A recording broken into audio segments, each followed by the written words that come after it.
Bueno, nuevamente aquí con ustedes en Libre Opinión, luego de la pausa pequeña que les prometí. Y por supuesto que para mí es una frutilla. Estamos en víspera del 2 de abril, en víspera del desembarco argentino en Islas Malvinas, allá por el año 1982. Y hoy tengo para mí un invitado de lujo, primero porque es amigo personal, segundo porque es uno de los muchos que pusieron el pellejo allí en Malvinas, y también que sirva para recordar a los 649 que quedaron allí, quedaron como vigías permanentes de nuestro territorio continental, de nuestras Islas Malvinas. Y yo me estoy refiriendo al brigadier retiro efectivo veterano de Guerra de Malvinas, el señor con mayúsculas para mí y para los que no lo conocen, porque vuelvo a repetir, dejó todo allí. Y me refiero a Alberto Filippini, al quien le damos el muy pero muy buenos días. ¿Qué tal, Alberto Filippini? ¿Cómo estás? Es un gusto estar contigo. No es 2 de abril, es primero, pero bueno, el programa sale los sábados y estamos en vísperas de recordar estos 41 años que han pasado desde la experiencia y de la toma de nuestras Islas Malvinas, el recupero momentáneo que hubo en aquel entonces, y que realmente aquellos que somos argentinos de ley, argentinos que tenemos la bandera en el pecho y argentinos que sabemos que ese territorio es nuestro, hoy te agradecemos en vos y a todos aquellos que estuvieron en la gesta por lo acontecido y por lo hecho. ¿Qué tal? Buen día, Carlos. Bueno, es un gusto charlar contigo por la amistad que nos une y más en este día tan especial donde se recuerda a los que le ofrendaron su vida en la gesta de Malvinas. Así, de una forma de alguna manera acotada, porque podríamos estar hablando horas sobre esto, ¿no? Pero ese 2 de abril, que para vos tiene una fecha familiar, muy querida, por supuesto, pero ¿qué pasó ese 2 de abril? ¿Cómo despertaste y qué ibas a festejar en el caso tuyo familiarmente, ¿no? Y cómo se vieron desarrollando los hechos. Bueno, es una anécdota que pasó, digamos, porque un 2 de abril del año 76 nos habíamos casado con mi actual señora. Y bueno, ese 2 de abril de 1982, vaya a saber por qué causa, nos quedamos dormidos y llegaba tarde a la presentación, unos minutos, pero llegaba ya tarde porque no había sonado el despertador. Estabas Bueno, cuando estabas en la base. ¿Dónde era la base? estaba, la base era en Villarreynolds, San Luis, que está a 20 kilómetros de Villa Mercedes. Y el barrio aeronáutico está frente a la base. Así que ese 2 de abril rápidamente tomé mi bicicleta y me fui en bicicleta, como todos los días, al grupo aéreo, que era el lugar de donde yo prestaba servicio. Y dije, bueno, espero que no haya nadie en la entrada del grupo aéreo, que uno llega tarde y siempre tiene alguna, digamos, preocupación al respecto. Y ese día estaban todas las autoridades de la brigada, el jefe de brigada, todos los jefes de grupo, los jefes de escuadrones. Y cuando llego con mi bicicleta me dice, ¿dónde estaba Filippini? Y bueno, le comenté, hoy festejamos el aniversario de casado, así que nos quedamos unos minutos más. Bueno, lo felicitamos, se enteró de que tomamos las Malvinas. Entonces yo los miré como diciendo, tan temprano y habiendo tomado. Y bueno, ahí me enteré que habíamos tomado las Malvinas y como era el oficial de armamento del grupo aéreo, dijeron, lo estábamos esperando porque usted tiene que determinar qué armamento tenemos que llevar para empezar a operar a mediados del mes en Río Gallegos. Y lo primero que pensé es, nosotros estamos preparados y tenemos todo, adiestrada a la gente en operaciones sobre blancos terrestres, no sobre blancos navales. Y de los blancos navales no teníamos la menor idea de cuáles son sus fortalezas y sus debilidades. Por lo tanto, pensé, hay que llamar a la gente de la Marina para que nos den la información necesaria, especialmente sobre el posible enemigo que podemos enfrentar. Y siendo los ingleses, digamos, una fuerza eh, muy importante en lo que es su capacidad naval. Bueno, efectivamente, a los 2 o 3 días llegaron 2 oficiales de la Marina, nos explicaron cómo eran las fragatas, qué tipo de barcos nos podíamos encontrar, eh, desde los barcos de desembarco o los barcos logísticos, etc. Y especialmente las fragatas, que eran nuestro principal inconveniente porque eran los que tenían la defensa antiaérea. Y como nosotros teníamos en nuestra armada 2 buques o 2 fragatas tipo 42 que eran similares a las que tenían la flota inglesa, bueno, nos venía bien conocer en detalle cuáles eran sus capacidades.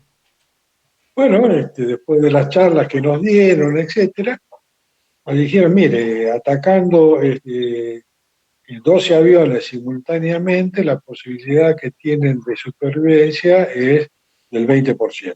Muy poco. Es para un ataque con 12 aviones es muy poco. Entonces empezamos a pergeniar a ver alguna forma de hacerlo y también teníamos un problema, el armamento que teníamos no era el adecuado para este tipo de blancos.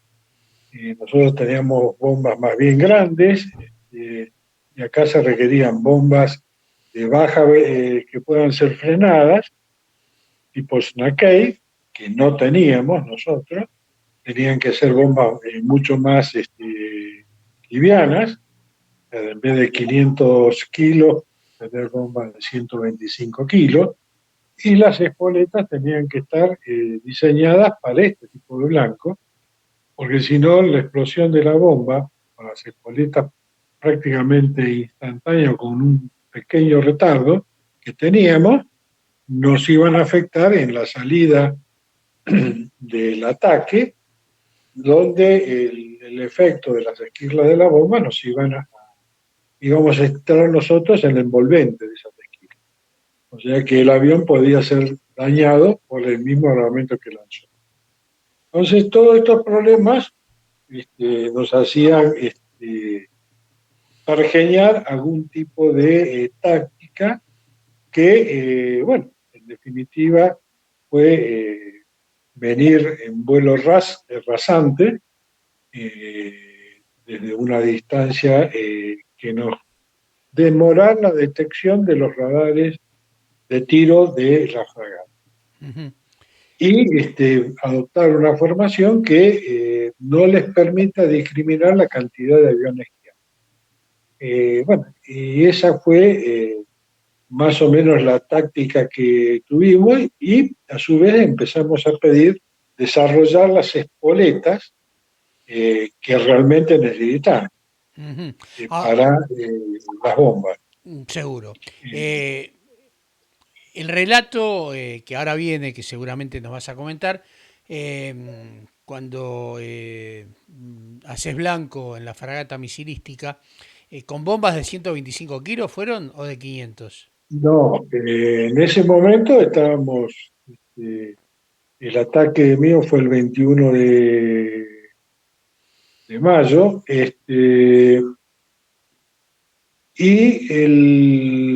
fuimos con bombas de 500 kilos, la MK-17, que era de origen inglés. Claro, sí, seguro. Eh, Ahora, Teníamos ese tipo de armamento. esa era la pregunta y tu respuesta correcta, obviamente.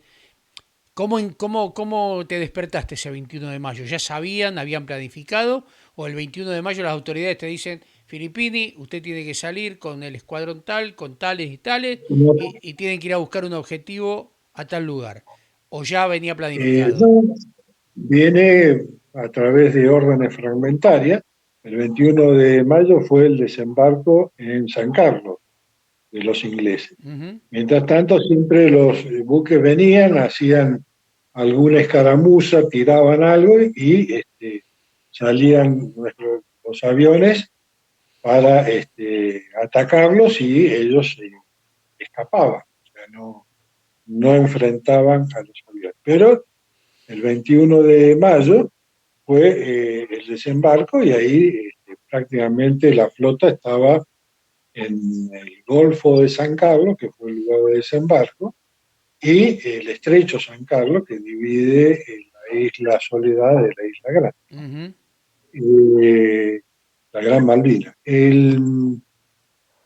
Así que la orden fragmentada estaba dirigida a objetivos navales en el Estrecho San Carlos y en el Golfo San Carlos. Ujú. Eh, Así que la orden eran dos escuadrillas. Nosotros estábamos divididos en dos escuadrones y ese día salían dos escuadrillas formadas por tres aviones cada uno. El adelante iba Velasco con dos numerales y después venía mi escuadrilla con mis dos numerales. Velasco se tuvo que volver por un problema técnico, así que yo rompí silencio de radio y dije paso adelante. Yo quedaba como jefe de escuadrilla, así que hice formar y ahí pasamos a estar una escuadrilla de 5 aviones que no era lo mejor para un ataque a objetivos navales. Ya éramos demasiados aviones y atacábamos en una línea, ¿no? Y bueno, eso nos obligaba a tener ciertas precauciones y restringía mucho la capacidad de maniobra o de poder esquivar la artillería antiaérea, especialmente los misiles que aparecían alrededor de 25 millas aproximadamente. Después venían el fuego con los cañones de 4,5 pulgadas y después venía la munición más chica, 7,62, etcétera, de armamento normal o de infantería, Ujú. que era la última parte que uno la recibía aproximadamente a los 1.000 metros en adelante, ¿no? Así que, y nosotros lanzábamos el armamento aproximadamente a 500 metros del buque, Ujú. a la altura de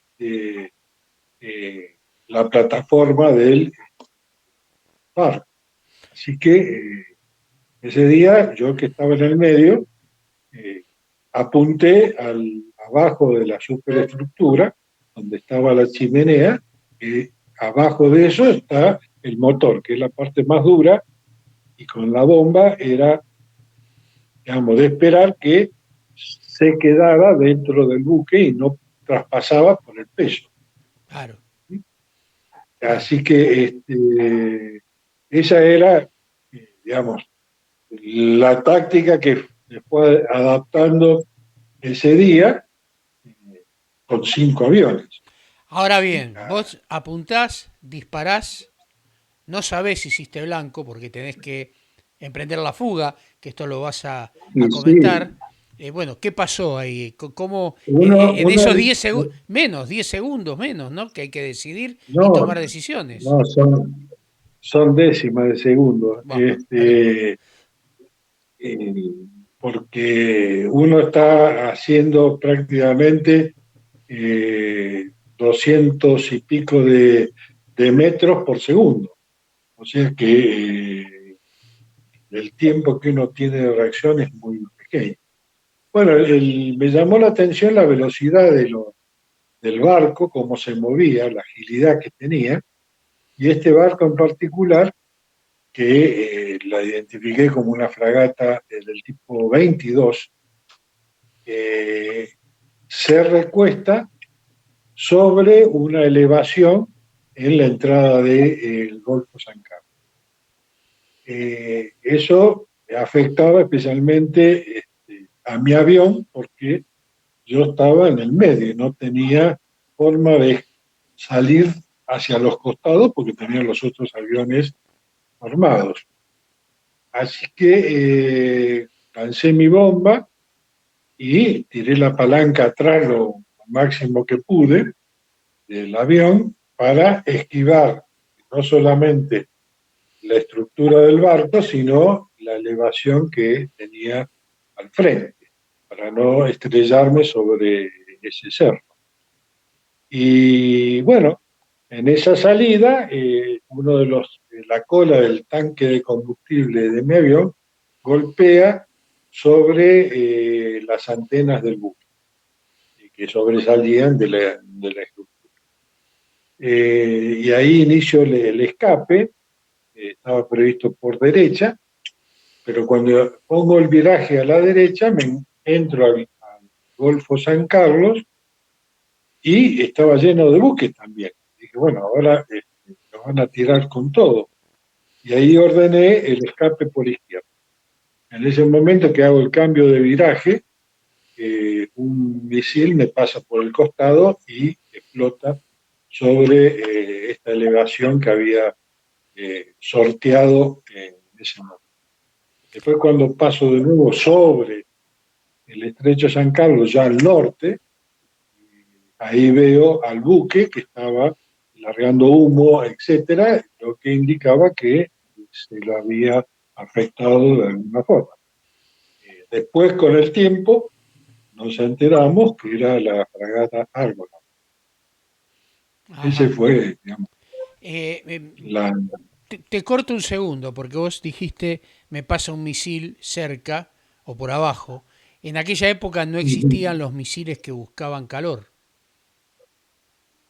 Sí, lo que pasa es que ese misil que lanzaron, eh, digamos, tiene una trayectoria y cuando uno cambia bruscamente, yo no había visto el misil, o sea que lo que evitó que me pegara fue el cambio de viraje y de la trayectoria, porque los misiles hacen un cálculo de la trayectoria que tiene el blanco.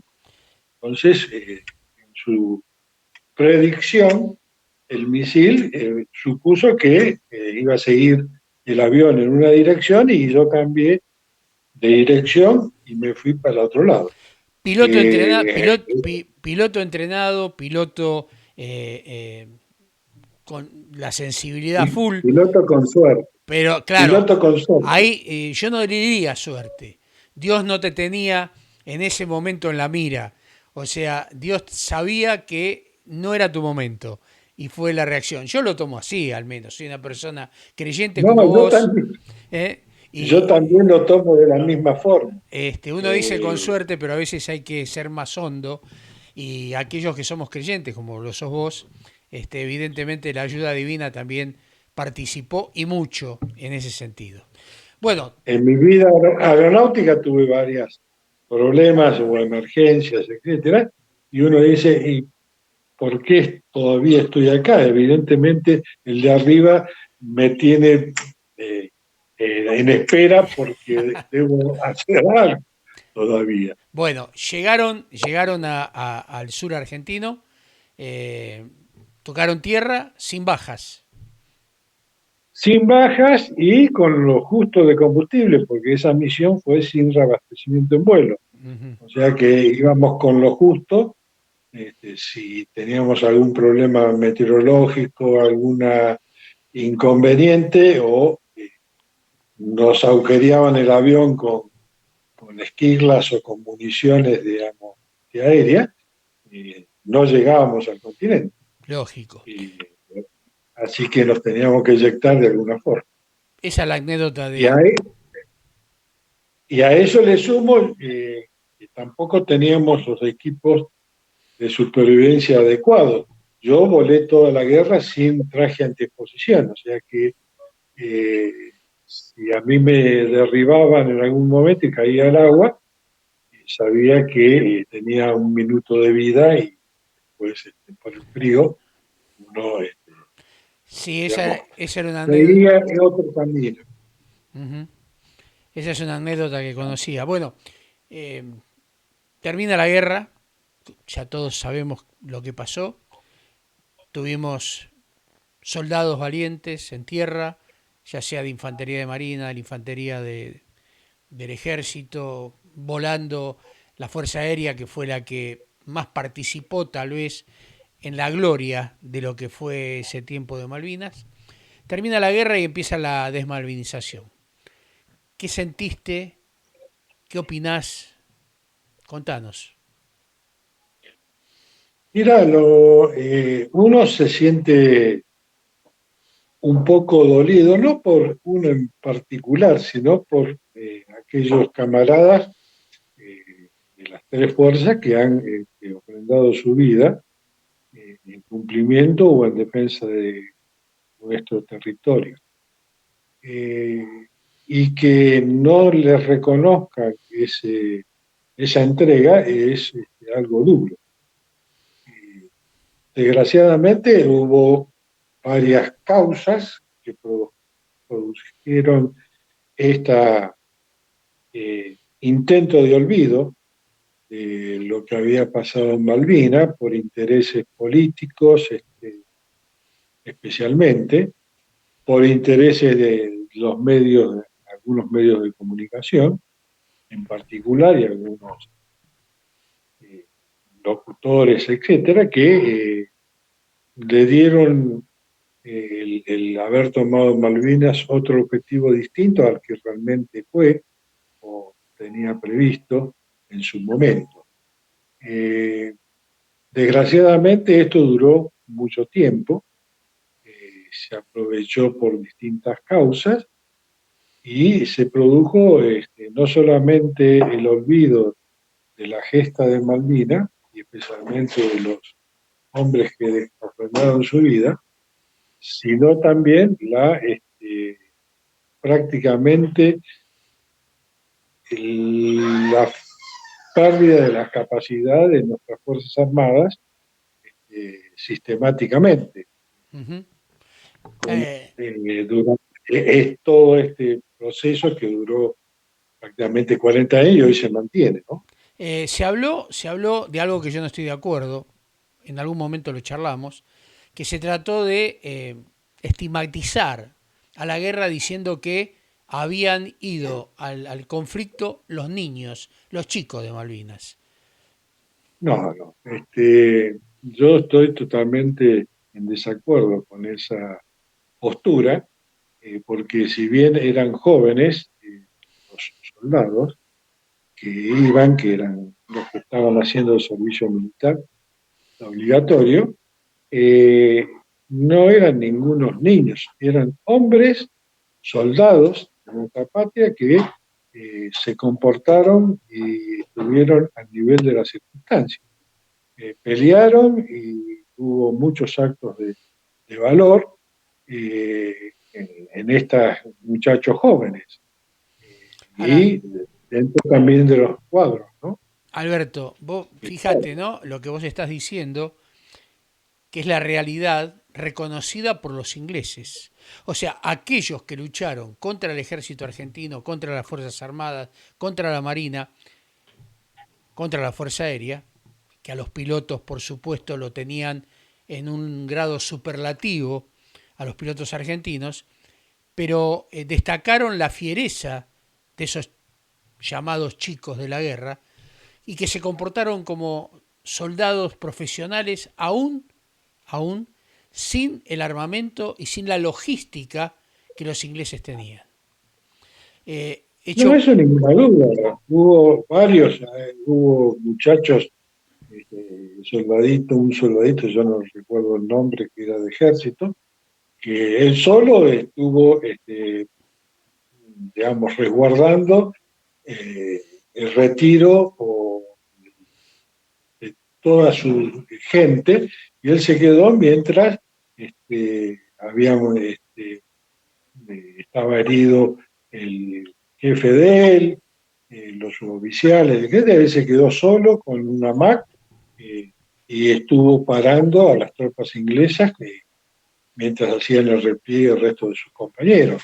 vos, te, Han luchado con fiereza. vos te estás refiriendo, no me acuerdo tampoco el apellido, pero No, no, yo, aquel que dijo retrocedan ustedes, que yo no tengo hijos, no tengo esposa. sí, eh, sí, hubo varios de esos.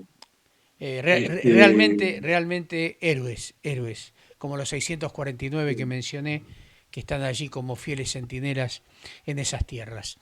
Bueno, sí, luego, hoy ahora viene un proceso en el cual empiezan a conocerse reconocimientos a la tarea que ustedes hicieron, reconocimiento a la gesta, más allá que las guerras no sirven y que yo creo que las Fuerzas Armadas, si bien se preparan para este tipo de acontecimientos, lo que menos quieren es esto. Lo que se busca tal vez es ser equitativos en las fuerzas de los países que te rodean, tener una equidad de fuerzas, pero nunca llegar a un conflicto beligerante.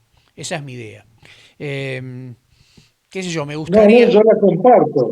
De hecho, en una de las charlas que he dado al respecto, eh, he dicho, nosotros nos preparamos para una guerra que no queremos, porque la conocemos y sabemos lo que significa la guerra Ujú. y lo que sufren. No solamente las personas que tienen que entrar en combate, sino las familias, el mismo país, etcétera. Todos tienen un nivel de sufrimiento importante. Eh, por supuesto, aquellos que han perdido su vida o sus amigos o sus parientes son los que hoy están más dolidos al respecto. Pero ningún militar que ha estudiado la guerra y se prepara para ello le gusta ni le interesa ir a la guerra. Seguro, Este, seguro. Yo creo que la política tiene que entender que las Fuerzas Armadas son parte del país, conforman parte del país, conforman parte de la Constitución Nacional y que en un tiempo, ojalá sea cercano, las Fuerzas Armadas tengan otra vez no solamente el armamento, sino que tengan el respeto de las clases políticas como deben ser. Pero bueno, eso... la las Fuerzas Armadas son parte de la sociedad. Nosotros nos desempeñamos cuando nos sacamos el uniforme como cualquier ciudadano y tenemos las mismas preocupaciones y las mismas eh, pasiones, amores que pueda tener cualquier otro. Somos hinchas de club de fútbol, pasamos los mismos problemas de inseguridad, inflación, tenemos que ir al supermercado, somos padres, esposos, etcétera. O sea, y nos sentimos tan argentinos como cualquier otro. Esto va por mi parte, ¿no? Y por mi cuenta. Eh, los políticos o la gente, o sea, el relato que se ha metido en la cabeza de la gente durante mucho tiempo es que los militares son enemigos del pueblo. Sin embargo, cuando hay algún problema ya sea climático, un problema hondo en la sociedad, la pobreza y demás, allí están las Fuerzas Armadas para llevar comida, están las Fuerzas Armadas para ir a evacuar gente cuando hay problemas, ahí están los ingenieros del ejército para poner puentes, para solucionar problemas. Cuando tuvimos la pandemia, fueron los primeros en ofrecerse para ser testeados e inoculados con vacunas que no eran vacunas, sino lo son. Y ahí siempre estarán las Fuerzas Armadas. Entonces, como vos dijiste, las Fuerzas Armadas son parte de la sociedad. Y espero que así la sociedad y los políticos, que fueron los que de alguna manera fogonearon esa enemistad o esa rivalidad, sea reversible. Yo quiero aclarar que Alberto Filippini, estando en funciones dentro de la Fuerza Aérea, estuvo como agregado militar en Italia y a su vez fue responsable, uno de los responsables de la guarda del presidente Bush cuando vino a la Argentina, desde el punto de vista aéreo, ¿no? O sea, específicamente, tal vez no sé el nombre, lo desconozco del nombre que tiene, pero bueno, desempeñó un papel muy importante dentro de las Fuerzas Armadas. Bueno, ahora está retirado y disfrutando de su familia como debe ser. Yo le agradezco infinitamente a Alberto se haya prestado a esta entrevista, con el solo hecho de recordar que estas personas que son parte de la sociedad son hombres, pertenecieron o pertenecen, porque soldado se es toda la vida, pero que yo pregunto, ¿no? ¿Usted se hubiera jugado para estar dentro de esa gente que fue a Malvinas? Muchos sí. Hasta Guy Williams, el famoso zorro, se ofreció para manejar una ambulancia. Pero usted, ¿se hubiera ofrecido? Es difícil, ¿eh? Es lo mismo preguntarle, ¿usted haría la que hizo Jesús, que fue a la cruz y murió por todos nosotros? Es difícil de responderlo. Alberto, de corazón, no porque sea tu amigo, agradezco infinitamente a vos y a todos aquellos que estuvieron en la gesta poniendo el pecho y la bandera argentina por delante. Muchas gracias. No, gracias a vos y bueno, este 2 de abril recordemos a todos los que han combatido y a los que han ofrendado su vida en pos de este objetivo, que es volver a nuestro territorio las Islas Malvinas que han sido usurpadas por un país extranjero. Muchas gracias, Alberto. Ha sido un gusto. Un gusto Igual enorme, más para mí. enorme. A través de esta llamada, de esta videollamada, te mando un fuerte abrazo y nos estamos viendo en cualquier momento. Dios te bendiga. Un abrazo, Carlito, y bueno, que tengas un hermoso día. Gracias.